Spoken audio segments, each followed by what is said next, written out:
Amid escalating tensions in the Middle East, the war of words between the United States and Iran has intensified. US President Donald Trump has claimed that Iran is seeking a deal to address its nuclear program and de-escalate regional tensions. According to Trump, Iran wishes to move forward toward finding a resolution through dialogue. However, this claim was promptly rejected by Iran. An Iranian spokesperson spectacularly stated that no official discussion regarding any form of dialogue or argument have taken place thus far. They further added that such claims are misleading. Amidst these contradictory statements from both nations, the situation appears to be becoming increasingly complex. Experts believe that if these tensions escalate further, they could have repercussions on global political and the oil market. For the moment, the world remains focused in these unfolding developments.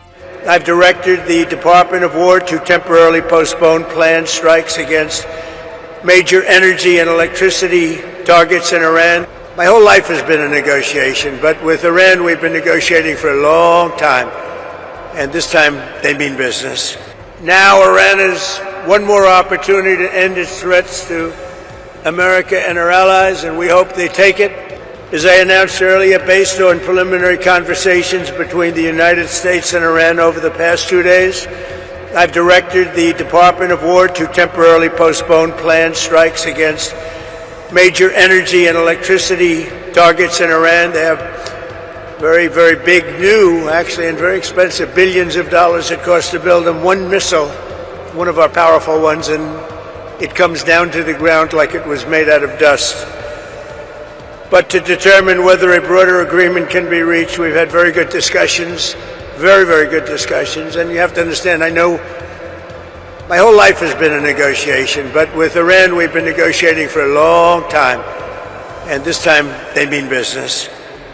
And it's only because of the great job that our military did is the reason they mean business. They want to settle, and we're going to get it done, I hope.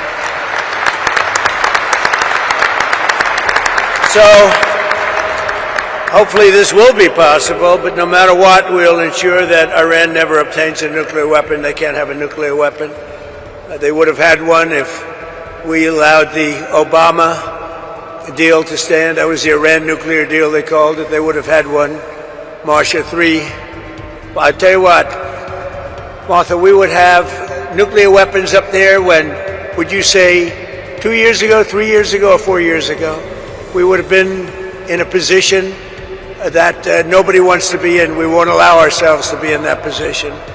Over the past 3 weeks, the United States military and our partners have been decimating Iran's military capabilities with overwhelming firepower, skill, lethality, and force, and we're destroying their ballistic missiles and drones programs with launchers down by more than 90%. We're hitting their launchers at a level that nobody even thought of before. 90%. They can't launch them, and they don't have very many of them because most of them have been annihilated.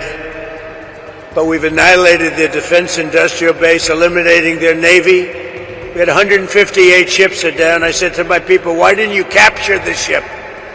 I said, were they good or not? They said, they were great, sir. So why didn't you capture it? We could have used them. They said, it's more fun to put them at the bottom of the sea. But they're not there anymore. So we eliminated their navy, Pete, right? And that's gone. We eliminated their Air Force. We eliminated all of their air defense, everything. We eliminated everything there is to eliminate, and we eliminated them. We eliminated their leaders. We had the first set of leaders. They're gone. Then they met, 88 people met. And it's sad. I mean, it's sad they couldn't have made a deal. We could have made a deal with them a long time ago. Then the second set, 88 people met to pick a new leader, and they're now extinguished. And then they're meeting again, but now nobody wants to be the leader. It's one of the few political jobs that nobody wants anywhere in the world. Nobody wants it. It's a very dangerous job. My job is dangerous too, but their job is worse. In other words, we're systematically dismantling the regime's ability to threaten America. They're not threatening us anymore. As Commander-in-Chief, it's my sacred responsibility to protect our country from all threats. For decades, Iran refused every opportunity to renounce its nuclear ambitions, and in recent months, its own negotiators bragged to our representatives about having enough material to make nuclear weapons. And that was supposed to deter me, but it didn't deter. It made me more anxious, and it just made it much more important. This mission that we're all on together was much more important, and we did it quicker. Iran's missile capabilities were also growing so fast that it would soon have become virtually impossible to stop them. Once they have a missile, once they have what they were building was incredible. And you got a little glimpse of it by the fact that when they came out, they started shooting all of their neighbors. Their neighbors weren't fighting with them. They were getting along okay with their neighbors.